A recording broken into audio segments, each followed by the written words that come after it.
So what do you do when you come into one of life's storms? I've discovered the Bible is full of stories, real life people who went through real life situations that can help me in real life get through what I'm going through. So are there some tips in there about some real life storms that can help me get through some of life's biggest storms?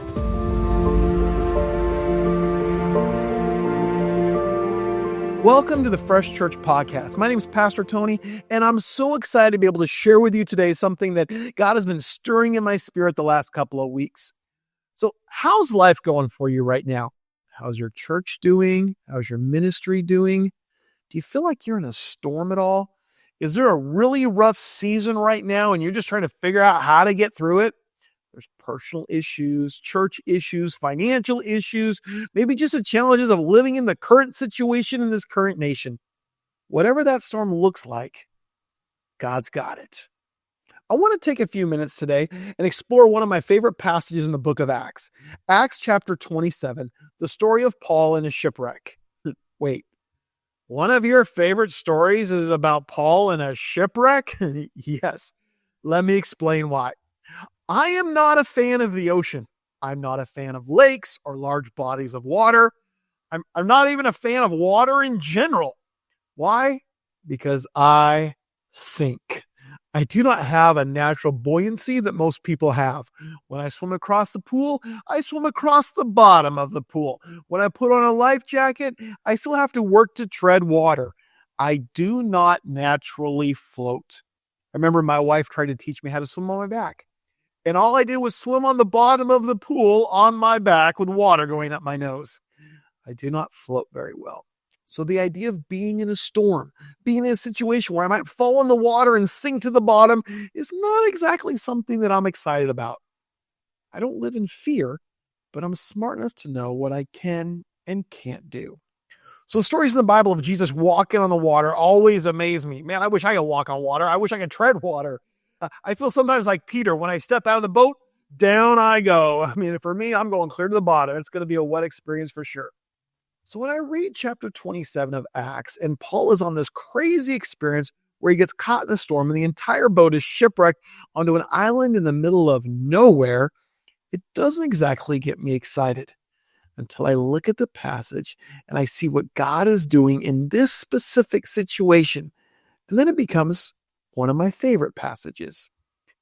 Sometimes the storms in life are incredibly difficult. Sometimes it's not as simple as just standing up and saying, "Peace, be still." Sometimes in the storms, shipwrecks occur. But God is still there.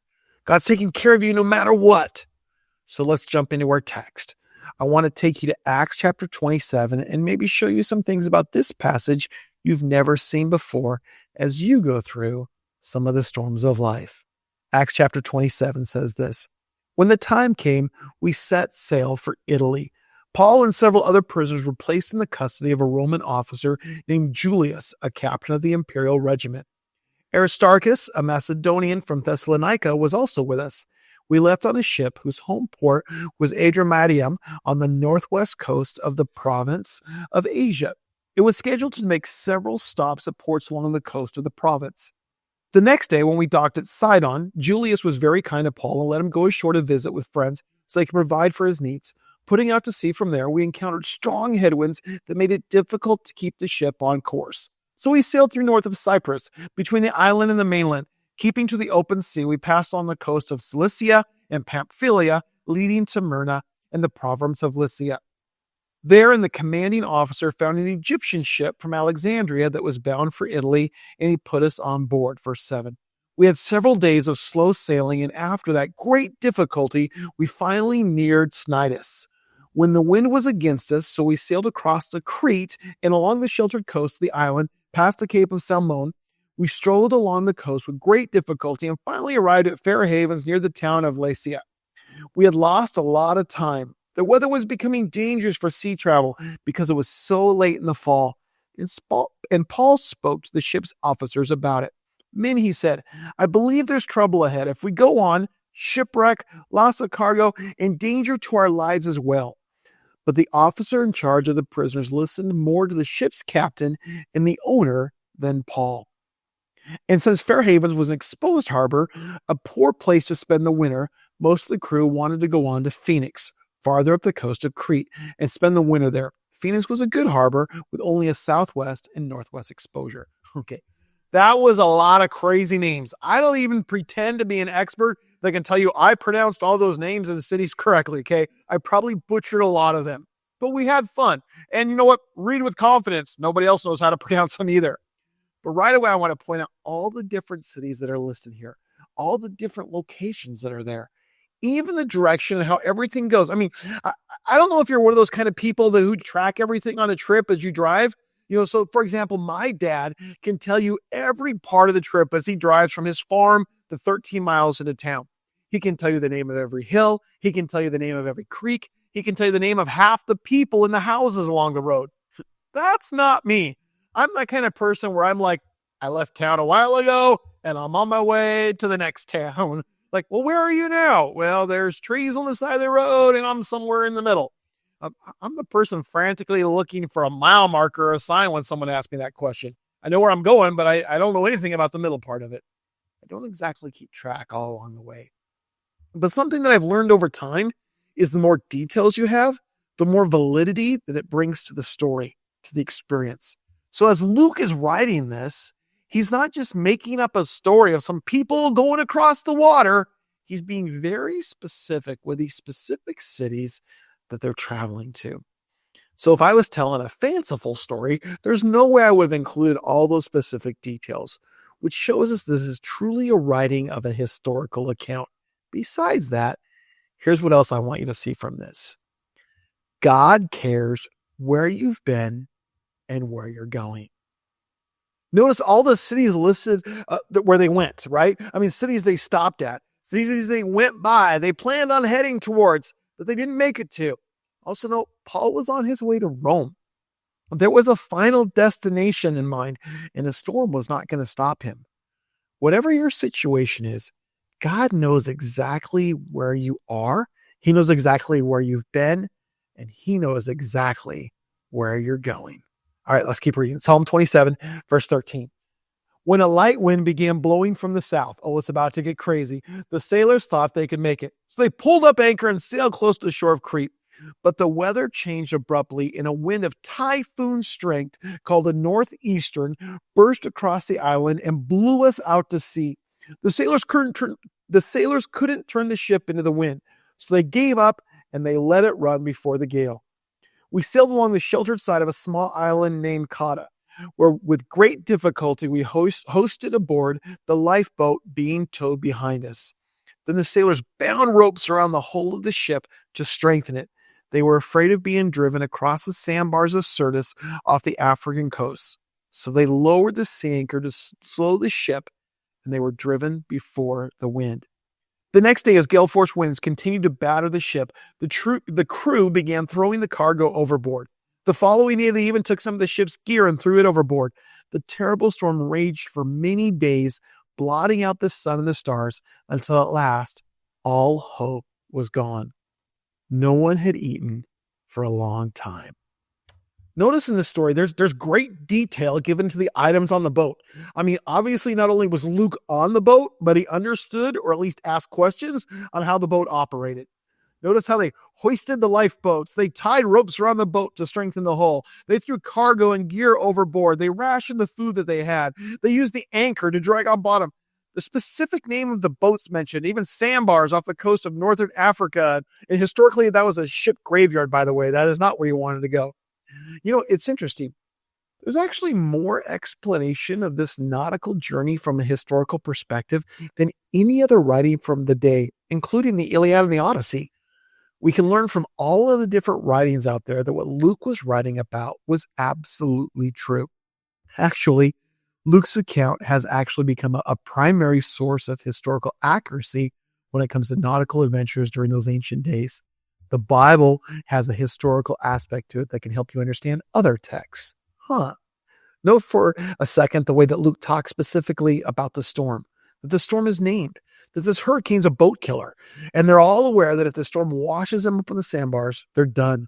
There's no way that they'll ever make it. Sometimes there are storms that have specific names in your life. There are storms that have specific consequences that could lead to destruction and even death. But we don't allow those storms to control our fate. We trust God. All right, so let's keep reading. Acts 27, verse 21, it says this. Finally, Paul called the crew together and said, "Men, you should have listened to me in the first place and not left Crete.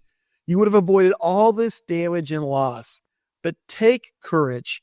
None of you will lose your lives, even though the ship will go down. For last night, an angel of the God to whom I belong and whom I serve stood beside me. And he said, 'Don't be afraid, Paul, for you'll surely stand trial before Caesar. What's more, God in the goodness has granted the safety of everyone sailing with you. So take courage, for I believe God, it will be just as he said, but we will be shipwrecked on an island.'" Okay, so an angel appears and lets him know that he's got a destination. There's a place that he's going to. You see, when Paul went to Jerusalem several chapters earlier, it was prophesied over him that he would go to Jerusalem, that he'd be put in chains. But Paul knew he had a bigger destiny. Paul knew that he would someday speak to Caesar in Rome. And this ship was the way that was going to get him there. Paul wasn't afraid. He knew God had his destination already mapped out. So the next couple verses say, "About midnight on the 14th night of the storm, as we were being driven across the Sea of Adria, the sailors sensed land was near. They dropped a weighted line and found that the water was 120 feet deep. But a little later, they measured again and found it was only 90 feet deep. At this rate, they were afraid we would soon be driven against the rocks along the shore. So they threw out four anchors from the back of the ship, and they prayed for daylight. Then the sailors tried to abandon the ship. They lowered the lifeboat as they were going to put out anchors from the front of the ship. But Paul said to the commanding officer and the soldiers, 'You will all die unless the sailors stay aboard.' So the sailors cut the ropes of the lifeboat and let it drift away." Okay, so we've got this group of people, okay? The angels made it clear they need to stay on the boat, okay? But that's not what's happening, is it? They're trying to escape. There are some people who are trying to get off the boat, but let's keep seeing what happens. And just as the day was dawning, Paul urged everyone to eat. "You've been so worried about you haven't touched food for 2 weeks," he said. "Please eat something now for your own good, but not a hair of your heads will perish." Then he took some bread, gave thanks to God before them all, broke off a piece and ate it. Then everyone was encouraged and began to eat. All 276 of us who were on board. After eating, the crew lightened the ship further by throwing the cargo of wheat overboard. When morning dawned, they recognized the coastline, but they didn't recognize the coastline, but they saw a bay with a beach and wondered if they could get to shore by running the ship aground. So they cut off the anchors, they left them in sea, then they lowered the rudders, raised the foresail, and headed toward shore. But they hit a shoal and ran the ship aground too soon. The bow of the ship struck fast while the stern was repeatedly smashed by the force of the waves and began to break apart. Oh, the details, right? Verse 42. The soldiers wanted to kill the prisoners to make sure they didn't swim ashore and escape, but the commanding officer wanted to spare Paul, so he didn't let them carry out their plan. Then he ordered all who could swim to jump aboard first and make for land. Verse 44. The others held on to planks or debris from the broken ship, so everyone escaped safely to shore. Notice how many were there. The Bible actually tells us there were 276 people. That's an exact count because Luke wants us to understand that God protected all of them. The storm comes and it runs the ship aground. It breaks the boat into pieces. They all swim or float to shore on different pieces of the boat. The ship is destroyed, but they've all made it safely to land. So my challenge to you today, as we look through this passage, as we look to your future, the things that you're going through right now, let me encourage you with this. Stay with the ship. Let me say that again. Stay with the ship. You see, there was a clear mandate from an angelic visitation that those who stayed with the ship would be saved. And those who jumped overboard, those who tried to make it on their own, those who didn't trust God would not be saved. And we see they all lived. Every single one of them. It didn't matter if they were disciples, if they were soldiers, or simple merchants. If they stayed with the ship, they would survive. I want to speak specifically into your life today and to give you 5 different ships you need to stick with when the battle storms. There are 5 ships that you can't abandon. You have to stay with the ship. The first thing I want to talk about is fellowship. The first core value for us is family. That's when your family becomes part of the church family. We like to call that fellowship in our conversation today. If you want to make it through a storm, you need to stay in fellowship. You need to stay with other people or families in your church. When your family's going through a hard time, you need other families to be there for you. When other families are going through a hard time, they might need you to speak life into their life and be there for them. So how do you do that? You spend time together. Your family hangs out with other families hang out with your family. You're in fellowship together. And it doesn't even have to be spiritual. Go do some things together. And when you're going through a rough time, when you're going through a storm, it's good to know there are other families that are there for you. The same way you can be there for those families as well. One of the key ways to survive a storm is stay in fellowship. The second thing I want to talk to you about is relationship.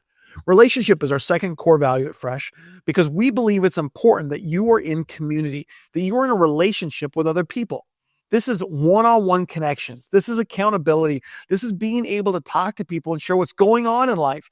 This is where you can cry on someone's shoulder, or you can laugh with someone, or you can share your personal challenges without broadcasting to the world, having someone to talk to. You need to have a relationship in order to make it through these tough times. Someone who will pray for you, be able to talk with you and not judge you. That person who's going to tell you that you need to stay with the boat and not jump ship. And they're not going to jump ship either. They're going to be there for you. So when a storm comes, don't jump off the ship of worship. You know, when we talk about the experience, those experiences of being able to taste and see that the Lord is good, those wow factors that when you walk away going, wow, my life is forever different. So often that occurs when you worship, when you spend time humbling yourself before God and putting Him first in your life. I was with a pastor last week who shared with me that he teaches kids about worship, and I love this. He says, when you worship, the first thing you do is you raise your hands and surrender. It's a way of saying, God, I put you first above everything else. I trust you. He said, you raise your hands when you celebrate, when you're excited. So when I worship, I'm celebrating what He's done for me, even though I can't see the end of the storm that I'm currently in. I'm giving thanks that what's coming is going to be okay. It's called faith. And the third reason I raise my hands is to draw near to Him. As you're going through storms, you just need a loving God to pick you up and carry you through. And when I worship, there's no better way to experience that. So as I worship and I humble myself, I worship and I give thanks and I praise Him for what He's done and what He's going to do. I worship as I can sit in His presence and not worry about all my issues and all of my concerns, but I can cast my cares on Him because He cares for me. Make sure that you're connecting with others. Make sure you're reading your Bible and that you're taking time to worship. All right, let's talk about the fourth ship. I'm going to call this one stewardship. In Fresh, we have family, relationship, experience, safety, and hope. Stewardship is where you're showing wisdom and being safe. Stewardship is where you're going to be smart in your situation and not just jump overboard hoping it's all going to be okay. Stewardship is not being stupid. You need to be safe in these tough times. This isn't the time to max out your credit card. This isn't the time to put yourself in a compromising situation. This isn't the time to jump on the internet and go to sites that you probably shouldn't be going to. This isn't the time to bail out on your character or on the things that are important to you. This is the time to be a good steward with what you have. When finances are tight, don't stop giving. When attitudes are waning thin, don't stop smiling. When you're having a rough time, just keep going. I remember a song when I was a teen. It went like this. If you catch hell, don't hold it. If you're going through hell, don't stop. Let me encourage you with that today. Be a good steward, be smart, and just keep going. Just keep pressing forward and get through the situation. Don't jump ship in this time and do something dumb that you're going to regret. Don't do something that will disqualify you from the call that God has on your life. Be a good steward of what you've been given. Stay on that ship of stewardship and live in that safety that comes from staying in His presence and making the right choices. And finally, let's talk about the last ship that you definitely don't want to abandon, and that's leadership. Leadership? We're not talking about, my or our leadership. This is talking about staying under the submission of His leadership. Our last value is hope, and hope's a confident expectation that what God said He's going to do will actually happen. When you're in a storm, You need confident expectation that the promises of God are going to come true, even though you can't see the sun. It's all dark around you. It seems like everything else is gone. Everyone else is gone. It seems like you're not going to make it. But God is able. And that's why I can't lose. I hope in Him. Well, I sure hope I can make it out of this. Not that kind of hope. The hope that says what God says He's going to do will actually happen. So I grab a hold of key verses. I grab all those verses I memorized when I was a kid. I grab a hold of those verses that I help other kids memorize right now. I grab verses on trust. I grab a hold of His word, and it becomes my life support. I trust in Him. And all of a sudden, I find myself quoting scriptures like, if God is for me, who could ever be against me? That God works all things together for the good for those who are in Christ Jesus. Fear not, for I am with you, says the Lord. That I am more than a conqueror, that when the enemy comes in like a flood, the Spirit lifts up a standard against him, that no weapon formed against me will prosper, and all those who rise up against me will be condemned, that I have a future and a hope in Him. Even though the enemy comes to steal, kill, and destroy, God's coming to give me life and life abundantly. And I might not be able to see that right now, but I know that He's given me that life. So when you're going through a storm, whatever you do, stay on the ship. Make sure that you're in fellowship, that your family's connected with other families. Make sure you're in relationship with individuals in your life that are challenging you, that are pushing you, that are praying for you, that are there for you. Make sure that you worship, that you put Him first, and keep your eyes focused upward. Be smart, be safe, and don't leave the ship of stewardship. Make sure you're making good choices during this season. And finally, keep yourself under His leadership. Trust Him, put your hope in Him, and you're going to make it through. Until one day, you're going to end up on shore and be able to go, wow, we made it. All of us. That storm couldn't stop us. We've got a final city that we're heading towards. We're pushing towards the mark. We did it because of Him. Don't jump off the ship. Keep trusting God. Hey, this is Pastor Tony. I remind you to keep your ministry in your life fresh in Him.